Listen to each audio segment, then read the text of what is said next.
हाथरस के बारे में। पिछले 3 दशक से लगातार भारतीय जनता पार्टी यहां पर काबिज है। वाल्मीकि बनाम वाल्मीकि की लड़ाई है, सुरक्षित सीट है, दलित मतदाता ज्यादा है, लेकिन तब भी वहां पर भारतीय जनता पार्टी ने ऐसी पैठ बनाई जिसे पार पाना बीएसपी और समाजवादी पार्टी के लिए बेहद मुश्किल हो रहा है। जरा आप रुक कर लेते हैं। वोटिंग की बात चल रही है। उत्तर प्रदेश और बिहार में तो कम वोटिंग हुई है, लेकिन पश्चिम बंगाल के मतदाता बड़ा बढ़ चढ़कर बाहर निकलते हैं। मुर्शिदाबाद से हमारे साथ लगातार इंद्रजीत कुंडू जुड़े हुए हैं। तो क्या आज भी ये माना जा सकता है कि लोग ज्यादा से ज्यादा तादाद में वोट करेंगे? आप जिस पोलिंग बूथ पर मौजूद हैं, सुबह सवेरे की क्या स्थिति है वहां की, इंद्रजीत? जी हाँ चित्रा, जैसे आप बात कर रही थी कि जो पिछले चरण है उसमें मतदान का जो परसेंटेज है वो कम देखने को मिला है पूरे देश में। पश्चिम बंगाल में इसका उल्टा चित्र देखने को मिलता है, क्योंकि 80% मतदान जनरली दिखा जाता है। हालांकि पिछले 2 चरण में 80% से ज्यादा मतदान हुआ है, लेकिन वो भी 2019 के कंपैरिजन में 2 या 3% कम है। आपको दिखाएंगे, अभी तक जो बूथ है वो खुला नहीं है, लेकिन लोग जो वोटर आईडी कार्ड है उसके साथ खासकर महिलाएं वो भारी तादाद में वेट कर रही है। पिछले आधे घंटे से मैं देख रहा था और आप देख सकते हैं बूथ के बाहर किस तरह का जमावड़ा है, और अभी भी अंदर जो है वो पोलिंग प्रोसेस शुरू नहीं हुआ है। तो पश्चिम बंगाल में ये देखा गया है, ये जनरल ट्रेंड रहा है कि लोगों में खासा उत्साह रहता है जिस किसी भी चुनाव को आप देख ले, वो विधानसभा हो या लोकसभा। और आप देख सकते हैं अब तैयारियां हो चुकी है और लाइन में खड़े होने की एक होड़ सी लगी हुई है। सब चाहते हैं कि जल्दी मतदान करके अपने काम में लग जाए। हफ्ते का शुरुआत है और ये इसीलिए आप देख सकते हैं किस तरह का लोग बढ़ चढ़ के हिस्सा लेना चाहते हैं। महिलाएं, बुजुर्ग सब एक साथ खड़े होके अपना मतदान करने की कोशिश करेंगे। और जो इंपॉर्टेंट चीज नोटिसेबल है वो ये है कि सेंट्रल फोर्स की तैनाती, मैंने कहा था 4 सीटों की आज चुनाव होने वाली है। 334 central CAPF, central arm police force company तैनात की गई है इन 4 सीटों में। और पिछले 2 चरण में हमने देखा था कि कुल मिला के शांतिपूर्ण वातावरण में चुनाव हुआ था, और आज भी उसी चीज पे सबकी नजर बनी रहेगी। 4 सीटें हैं, 2 मालदा में और 2 मुर्शिदाबाद में।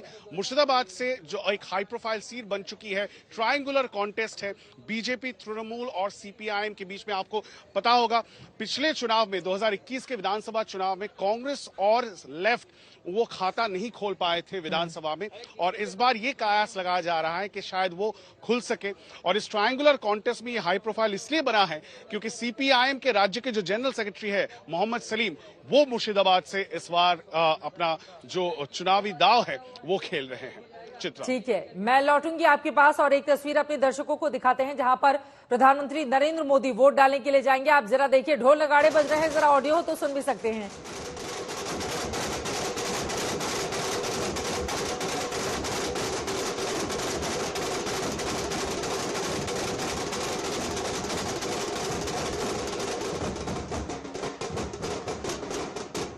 हिमांशु मिश्रा हमारे साथ लगातार जुड़े हुए हैं अहमदाबाद से, और यहाँ पर कम उम्र के ये बच्चे हैं, लेकिन देखिए ढोल नगाड़े बजाकर किस तरह से अपनी भावनाओं को अभिव्यक्त कर रहे हैं। और गृह मंत्री अमित शाह का ट्वीट भी आ गया है। हिमांशु मिश्रा हमारे साथ लगातार गुजरात से, अहमदाबाद से जुड़े हुए हैं। उनकी ओर से लिखा गया है कि 3rd phase of the Lok Sabha election, I appeal to all the voters who are going to cast their votes to accept voting as a duty. वो कह रहे हैं कि सभी से अपील है कि राष्ट्र निर्माण में योगदान करने के लिए मतदान को कर्तव्य के रूप में स्वीकार करें। और गृह मंत्री आगे लिखते हैं, एक बार फिर से भ्रष्टाचार मुक्त, जाति मुक्त, वंशवाद मुक्त व्यवस्था के लिए वोट करें। ऐसी सरकार चुने जिसके पास जन कल्याण का अनुभव हो और विकसित भारत का खाका हो। आपका वोट न केवल आपके लिए बल्कि आने वाले दशक के लिए पूरे देश के सौभाग्य की नींव रखेगा। हिमांशु, यह गृह मंत्री का ट्वीट है। ढोल नगाड़े भी बज रहे हैं वहीं अहमदाबाद में, रानिप में, जहां पर प्रधानमंत्री वोट करने के लिए जाने वाले हैं। देखिए बिल्कुल, प्रधानमंत्री नरेंद्र मोदी जहां वोट करने के लिए आने वाले हैं वहां ढोल नगाड़े बज रहे हैं, और हर बार इसी तरीके का नजारा जो है वो होता है। और आप देखिए कि सुरक्षा के बिल्कुल जो है इंतजाम बिल्कुल कड़े हैं, क्योंकि अब से ये माना जा सकता है कि लगभग 40 मिनट में जो है प्रधानमंत्री नरेंद्र मोदी जो है यहाँ पर वोट कास्ट करेंगे। और मैं जिस सीट पर खड़ा हूँ ये है गांधीनगर की सीट, जहां से देश के गृह मंत्री अमित शाह चुनाव लड़ रहे हैं। और अमित शाह चाहेंगे कि इस बार का जो मार्जिन है उनका पिछली बार से ज्यादा हो, क्योंकि पिछली बार लगभग 5 लाख मतों से जो है वो अमित शाह यहां से चुनाव जीते थे और गांधीनगर का इतिहास रहा है कि पिछले कई दशकों से ये सीट जो है वो भारतीय जनता पार्टी के पास ही रही है।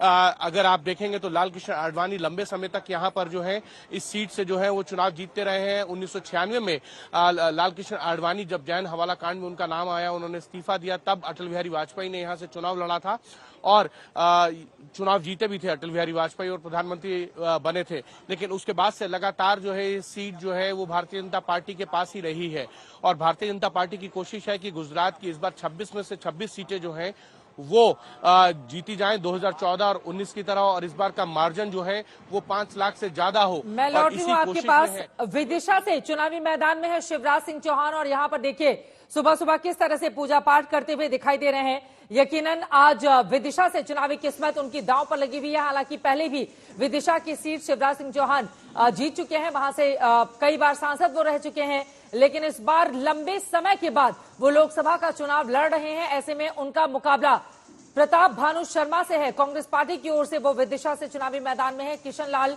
लड़िया बीएसपी से चुनावी मैदान में है। शिवराज सिंह चौहान की तस्वीरें आपको दिखा रहे हैं। 65 साल उनकी उम्र है, कई बार सांसद रह चुके हैं। बुधनी विधानसभा से वो चुनकर विधायक बने, लेकिन अब उनको भारतीय जनता पार्टी ने विदिशा की सीट दे दी और यहां पर उनका ये कहना है कि खाली पीली नहीं जाएंगे, बहुत बड़े मार्जिन से जीतेंगे। महिलाओं के बीच जा जाकर बिल्कुल उसी तरह का चुनावी प्रचार उन्होंने किया जैसा कि विधानसभा के दौरान हम सब ने देखा था। यकीनन शिवराज सिंह चौहान के लिए विदिशा की लड़ाई अब कितनी मुश्किल करेंगे प्रताप भानु शर्मा, ये देखना महत्वपूर्ण रहेगा, क्योंकि इतने सालों के शासन के बावजूद अगर भारतीय जनता पार्टी प्रचंड बहुमत से सत्ता में फिर से वापसी करती है तो उसमें एक तरफ प्रधानमंत्री नरेंद्र मोदी का चेहरा, तो वहीं दूसरी तरफ लाडली बहना योजना ने कमाल किया था। और हमारे साथ क्या हमारे संवाददाता जुड़े हुए हैं रवीश पाल सिंह, अशोक सिंघल विदिशा से जुड़ चुके हैं। अशोक, हम तस्वीरों में देख पा रहे हैं पूर्व मुख्यमंत्री और विदिशा से बीजेपी के उम्मीदवार बिल्कुल ध्यान मग्न होकर ईश्वर की आराधना करते हुए जीत का आशीर्वाद मांगते हुए। बोलो सर कुछ। बिल्कुल चित्रा, पूजा अर्चना करते हैं जैसे शिवराज सिंह हमेशा से दिन की शुरुआत ही पूजा अर्चना से करते हैं। और आज भी उनका गांव जो बुधनी विधानसभा में जैत गांव है, पैतृक गांव घर है उनका, उसी घर में वो कल रात को आ गए थे और पूरे परिवार के साथ और अंदर मौजूद है। और महिलाएं जो लाडली बहन है वो भी इंतजार कर रही हैं। देख सकते हैं कि उनकी आरती उतारेंगे, उनको टीका करेंगे। अपने भैया को मामा के नाम से प्रसिद्ध हैं, भैया के नाम से जाने जाते हैं। तो अंदर पूजा अर्चना करने के बाद लाडली बहना यहाँ पे खड़ी है उनके घर के बाहर, वो सब इंतजार कर रही हैं अपने भैया का, अपने मामा का। भांजियों से यही अपील करता हूँ कि लोकतंत्र का महा उत्सव है चुनाव, और मतदान यानी वोट डालना लोकतंत्र के प्रति हमारी निष्ठा का प्रतीक, और इसलिए वोट जरूर डालें, पहले मतदान करें, बाद में कोई और काम। मेरी सभी से अपील है कि हर एक भाई और बहन मतदान जरूर करे। मध्य प्रदेश की विदिशा में भी इलेक्शन जहाँ से आपकी सीट है, तो उस पर क्या बोलेंगे आपसे? ये अद्भुत चुनाव है। जनता ने मुझे असीम प्रेम, स्नेह और आशीर्वाद इस चुनाव के प्रचार के दौरान दिया है। बहनों ने आरती उतारी, पैसे मेरे हाथ में दिए चुनाव लड़ने के लिए, बच्चों ने गुल्लकें भेंट की, बुजुर्गों ने आशीर्वाद दिया। मैं प्रेम के सागर में, प्रेम की लहर पर सवार होकर ये चुनाव लड़ता रहा। ये मेरा नहीं, जनता का चुनाव है और जनता ही लड़ रही है और जनता ही आशीर्वाद दे रही है। मैं और जनता एक हैं, एक परिवार। मैं जनता का सेवक और जनता की सेवा ही मेरे लिए भगवान की पूजा। तो मैं तो सेवा भगवान की पूजा मान के इस जनता की करता रहूंगा। Thank you sir, thank you. BJP के उम्मीदवार शिवराज सिंह चौहान को आप सुन रहे थे। विदिशा से आपको बताते चलें कि 1991 से लेकर 2004 तक 5 बार वो सांसद चुने गए और 2004 के बाद जब उनको मध्य प्रदेश की कमान मुख्यमंत्री के तौर पर सौंपी गई थी, उसके बाद उन्होंने इस्तीफा दिया था, जिसके बाद उपचुनाव हुए थे। लेकिन 89 से लगातार आज तक 2019 तक बीजेपी ही जीती है। अशोक, आपको बीच में रोकना पड़ा था, अपनी बात पूरी करें। माताओं बहनों का आशीर्वाद लेते हुए विदिशा से उम्मीदवार शिवराज सिंह चौहान बीजेपी के। बिल्कुल चित्रा, मैं उनके घर पे इस वक्त खड़ा हूं, जो जैत गांव में, जैसे मैं बता रहा था, पैतृक गांव, पैतृक घर। कल रात को अर्चना करने के बाद यहाँ तमाम लाडली बहनें उनका इंतजार कर रही हैं। आप देख सकते हैं, मेरे कैमरामैन संजीव आपको दिखाएंगे। और खास बात है कि ये जो विदिशा लोकसभा सीट है, ये बीजेपी का माना जाता है। मनसे ने भी यहाँ पर 1967 से अगर बात की जाए, लगातार 2 बार सीटें यहाँ पे जीती थी और लगातार कहने के बाद 30 साल से ज्यादा, करीब 35 साल से बीजेपी का कब्जा है सीट पर। सिर्फ 80 और 84 में 2 बार कांग्रेस के सांसद यहाँ से रहे थे, प्रताप भानु, जो कि इस बार करीब 33 साल के बाद शिवराज सिंह के सामने है। 91 में शिवराज सिंह चौहान ने जब पहली बार सांसद बने थे, बाई इलेक्शन में इनको हराया था यहाँ से प्रताप भानु शर्मा को, और एक फिर 33 साल के बाद आमना सामना हो रहा है। अटल बिहारी वाजपेयी भी इस सीट से सांसद रहे हैं, सुषमा स्वराज भी यहाँ से सांसद रहे हैं। उसके बाद शिवराज सिंह चौहान लगातार 5 बार 2004 तक यहाँ से सांसद रहे।